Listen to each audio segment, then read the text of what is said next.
दोस्तों, एक बार की बात है। महात्मा बुद्ध के शिष्य आनंद कहीं जा रहे थे। रास्ते में उन्होंने देखा कि एक अधेड़ व्यक्ति एक चट्टान पर बैठा रो रहा है। वे उसके पास गए और बोले, क्या बात है वत्स, तुम कौन हो और क्यों रो रहे हो?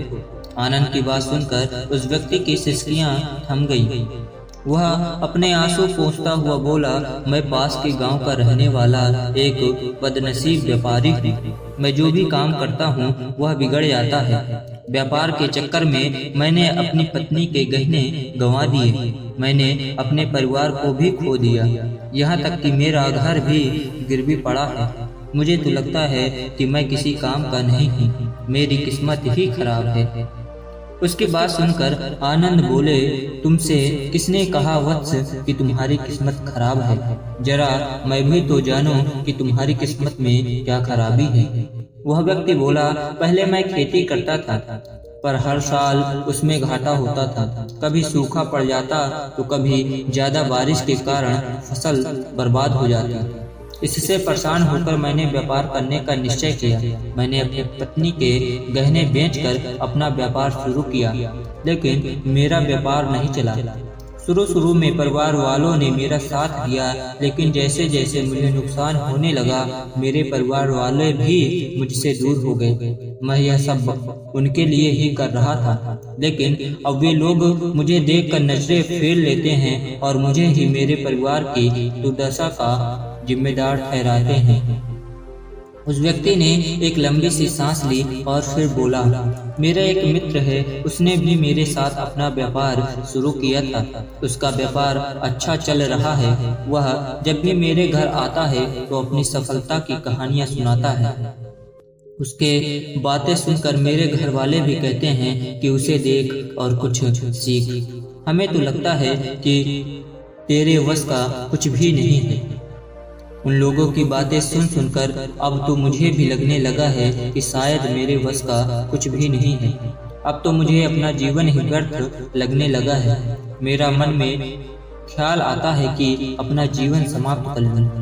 मैं यहाँ आया भी इसी इरादे से था, लेकिन हिम्मत नहीं कर पाया, इसलिए यहाँ एकांत में बैठा विलाप कर रहा था।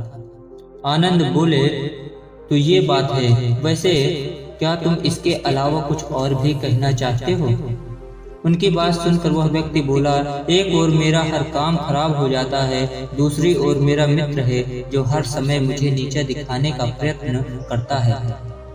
मुझे समझ में ही नहीं आता कि मैं क्या करूं। आनंद बोले, क्या तुम अपने मित्र की बातें सुनकर दुखी हो जाते हो? हाँ, मैं उसकी बातें सुनकर स्वयं दुखी हो जाता हूँ, उस व्यक्ति ने जवाब दिया।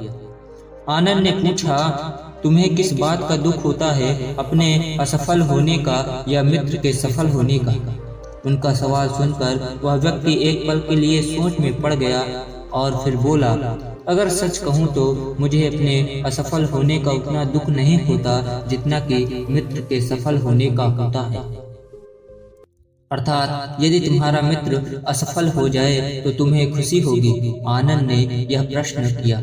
वह व्यक्ति बोला, हाँ, मुझे बहुत खुशी होगी। इसका मतलब है कि तुम्हारी खुशी तुम्हारे मित्र पर निर्भर है। आनंद बोले, अगर वह चाहे तो तुम्हें खुश कर सकता है और अगर वह चाहे तो तुम्हें दुखी कर सकता है। तुम स्वयं से ना तो खुश हो सकते हो और ना ही दुखी हो सकते हो। अर्थात तुम अपने मित्र के गुलाम हो गए हो, इसलिए तुम्हारा कुछ नहीं हो सकता। वह व्यक्ति बोलता है, ऐसा न कहे महात्मन। उस व्यक्ति ने यह कहते हुए हाथ जोड़ लिए और कहा, आपकी बातें सुनकर मुझे कुछ आशा बन रही है।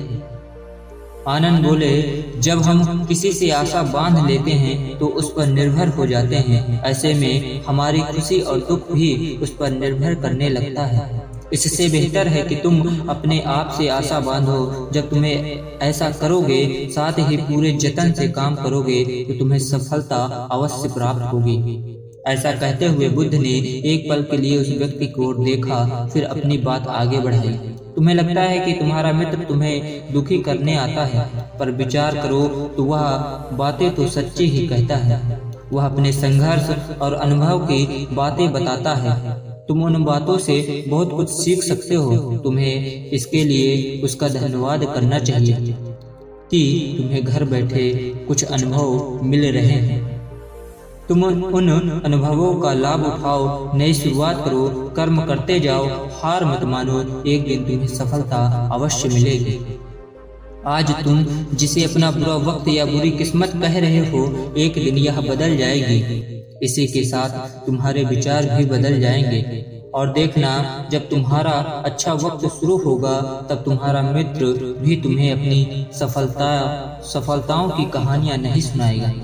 तब वह अपनी असफलताओं की बातें बताएगा ताकि तुम उसकी बातें सुनकर भ्रमित हो जाओ, तुम्हारा आत्मविश्वास हिल जाए और तुम गलत निर्णय ले सको। लेकिन उस समय भी तुम्हें अपनी बुद्धि का प्रयोग करना होगा। तुम्हारा मित्र जैसे आज तुम्हें दुखी करने आता है, उसी तरह उस समय भी वह तुम्हें दुखी करने आएगा, क्योंकि जिस तरह से दुखी देखकर तुम्हें मजा आता है, उसी तरह से उसे भी तुम्हें दुखी देखने में उतना ही मजा आता है। वह व्यक्ति बोला, आपने सही कहा, लेकिन मेरा सबसे बड़ा दुख यह है कि मेरे परिवार के लोग भी इसमें शामिल हैं।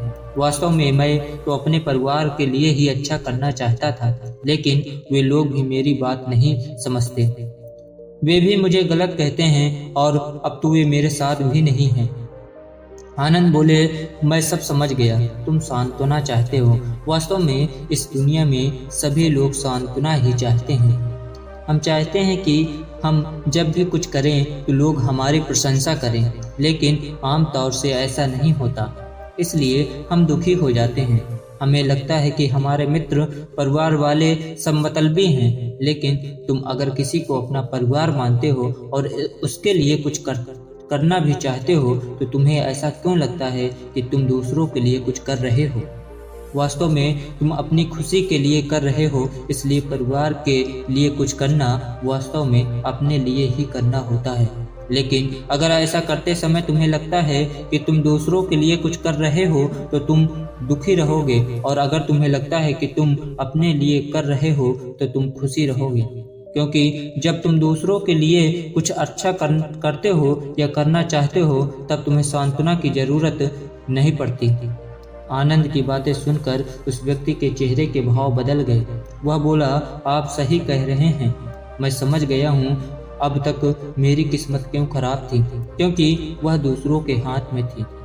अब मैं अपनी किस्मत को अपने हाथ में रखूंगा और फिर से प्रयत्न करूंगा, पूरे मन से काम करूंगा, और जब तक सफलता नहीं मिल जाती चैन से नहीं बैठूंगा। उस व्यक्ति की बातें सुनकर आनंद मुस्कुराए और उसे एक छोटी सी डिबिया देते हुए बोले, इस डिबिया को हमेशा अपने पास रखना। इसमें एक ऐसा राज है जो तुम्हें बड़े से बड़े दुख से भी बाहर निकाल लेगा, लेकिन इसे तभी खोलना जब तुम्हारे जीवन में कोई रास्ता न सुझाई दे और तुम्हें लगे कि सब व्यर्थ है, यह दुनिया व्यर्थ है और यहाँ रहना भी व्यर्थ है। उस व्यक्ति ने आनंद को धन्यवाद दिया और डिबिया को लेकर चला गया। उसने नए उत्साह के साथ फिर से व्यापार शुरू किया। उसका व्यापार चल पड़ा। अपनी मेहनत और लगन के बल पर वह एक बड़ा व्यापारी बन गया। परिवार वाले भी उसके साथ आ गए और उसका जीवन हंसी खुशी बीतने लगा। अब वह भूतकाल का रोना छोड़ चुका था। वह भविष्य काल की चिंता नहीं करता था, बस वो अपने वर्तमान को संवारने में लगा रहता था, और जो कुछ भी वह करता था वह अपने लिए करता था, अपनों के लिए करता था, इसलिए वह प्रसन्न था। उसके जीवन में अब कोई दुख नहीं था। लेकिन वक्त हमेशा एक जैसा नहीं रहता, वह बदलता रहता है। उसके जीवन में भी बदलाव आया। एक दिन उसके राज्य पर पड़ोसी राजा ने चढ़ाई कर दी। उसने इस राज्य पर अपना कब्जा कर लिया। उसने सैनिकों ने चारों ओर लूट मार मचा दी। उन्होंने व्यापारी का सारा धन लूट लिया, उसके घर में आग लगा दी और जान बचाने के लिए उसे अपने परिवार के साथ वहां से भागना पड़ा। वह व्यक्ति अपने परिवार के साथ कई दिनों तक इधर उधर भटकता रहा। वह दाने दाने का मोहताज हो गया। उसका बच्चा बीमार हो गया। इलाज के अभाव में वह तड़पने लगा। यह देखकर उसका हृदय चित्कार कर उठा। वह कैसे अपने बच्चे का इलाज कराए। उसके पास तो खाने के लिए भी पैसे नहीं थे। ऐसे में उसे एक बार फिर से निराशा ने घेर लिया।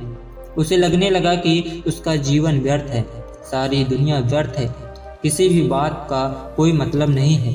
भले ही आप जीवन में कितना भी कुछ कर लो, कितनी भी सफलता हासिल कर लो, पर अंततः यह जीवन समाप्त ही होता है। तो फिर ऐसे जीवन में जीवित रहने का क्या मतलब? इससे तो अच्छा है कि वह अपना जीवन ही समाप्त कर ले। लेकिन तभी उसके दिमाग में आनंद की दी हुई डिबिया कौंध उठी। उसने उत्सुकता के साथ उसे खोला। डिबिया के भीतर एक पर्ची रखी हुई थी और पर्ची पर कुछ लिखा हुआ था। उसे पढ़कर उसकी आंखों के आगे छाया निराशा का अंधकार हट गया और वह मुस्कुरा पड़ा। पर्ची पर लिखा हुआ था, यह समय भी बीत जाएगा। उसने डिबिया को अपनी मुट्ठी में दबा लिया और एक नई शुरुआत के लिए उठ खड़ा हुआ। दोस्तों, अगर आप भी ऐसी परिस्थिति से गुजर रहे हैं तो निराश न हों। अपने अतीत पर शोक मत करें, न ही भविष्य की चिंता करें। अपने वर्तमान को जिएं और उसे बेहतर बनाने के लिए सच्चे मन से प्रयत्न करें। यकीन जाने जल्दी ही आपका किस्मत बदलने वाला है। दोस्तों, आशा करता हूं कि आपको बुद्धि की इस कहानी से काफ़ी कुछ सीखने को मिला होगा। यदि वीडियो पसंद आई हो तो वीडियो को शेयर और चैनल को सब्सक्राइब करना न भूलें।